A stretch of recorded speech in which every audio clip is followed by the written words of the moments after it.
Magandang araw po sa inyong lahat mga kapalarista ha. Welcome po sa ating bagong YouTube channel ha. Kung di ka pa nakasubscribe dito, subscribe ka na po muna at sa ating Facebook page, Palarista. Yan.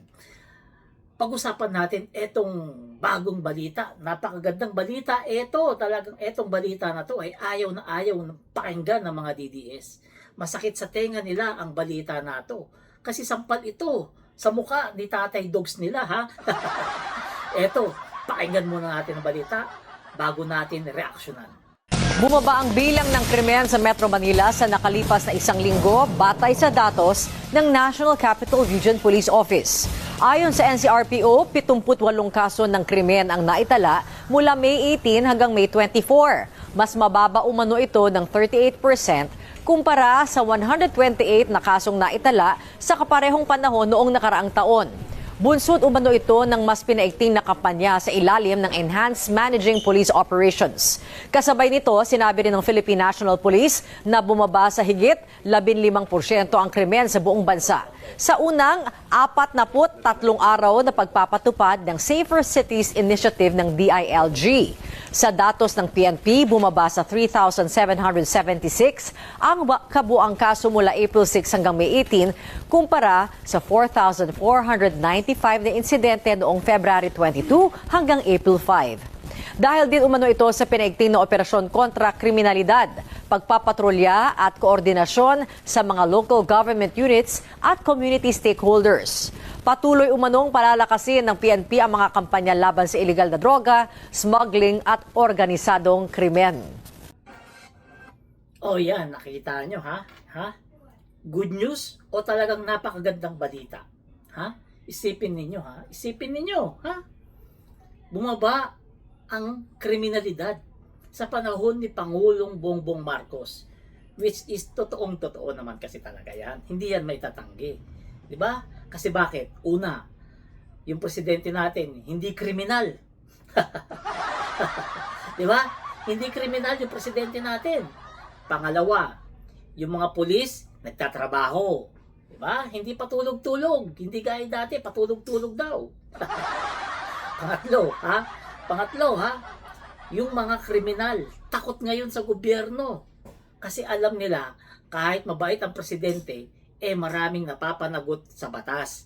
Patunay na dyan, yung mga buhayan ng mga senador, ng mga kongresista, ng mga politiko, na unti-unti nang naipakukulong ni PBBM. O syempre, pag ikaw kriminal, napipitsugin, di ba?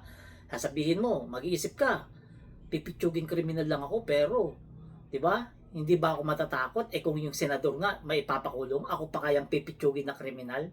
O kaya yan ang dahilan, kaya yung mga kriminal ngayon ay ilag na ilag gumawa ng masama dahil kay PBBM.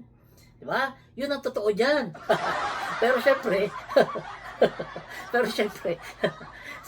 sa mga DDS na tanga, hindi yan naniniwala diyan sa sinasabi ko. Syempre, tanga nga di ba?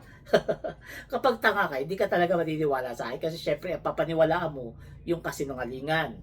Ang paniniwalaan mo yung kalokohan.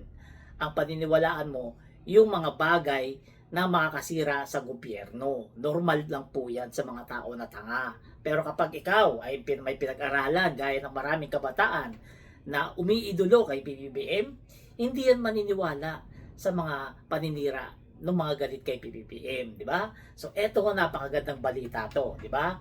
Kaya dapat i-share nyo tong video natin na to para sumambulat sa mukha ng ating mga kababayan na galit sa gobyerno ang napakagandang balita nito. Kasi kung ako titingnan mo base sa experience ko mas safe ngayon kaysa nung panahon ni Digong. Kasi nung panahon ni Digong, laganap yung patayan, di ba? Patayan dito, patayan doon. Kaya nga siya nakulong, di ba? Kasi ang daming patayan nung panahon ni Digong, kaya siya nakulong.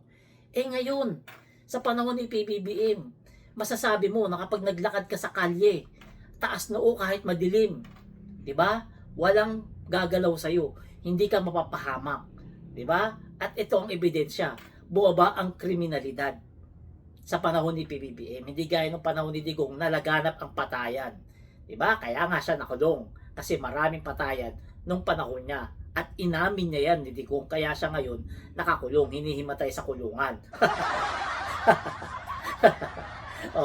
Di ba mga kababayan, di ba? Napakagandang balita ito na dapat ay suportahan natin. Kaya i-share nyo itong video natin na to para malaman ng ating mga kababayan na peaceful ang gobyerno ni PBBM kumpara sa gobyerno ni Digong na napakaraming patayan. Diba? So kayo, anong masasabi nyo? Comment down below at huwag niyo po kalimutan, please subscribe po dito sa ating bagong-bagong YouTube channel para mahaba-haba po ang ating pag-uusapan. Hanggang dito na lang. Salamat.